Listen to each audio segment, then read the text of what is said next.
Алла елшісінен келген таңғы және кешкі дұғалар бар. Аталмыш дұғаны тастамай оқып жүрген адамды Алла жамандық атаулыдан сақтап қоятындығына еш күмәніміз жоқ. Дегенмен кейде пенделікке салынып, ұмытып немесе жалқаулыққа салынып, тіпті ерініп қалуымызда ғажап емес. Бірақ қалайда мына төмендегі үш дұғаны әсте тастамасақ. Бірінші, Бисмиллахиллади ла ядурру ма'асмихи шай'ун фил арди ва ла фис сама ва хуа самиул алим. Үш рет Алланың атымен, оның аты айтылғанда жердегі және аспандағы еш нәрсе зиян тигізе алмайды. Ол естуші, білуші.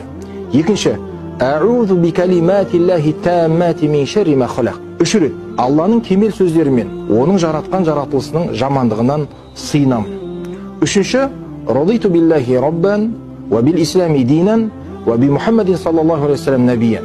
Үш рет мен Алланы құдайым, исламды дінім және Мұхаммедті пайғамбарым деп разы болдым.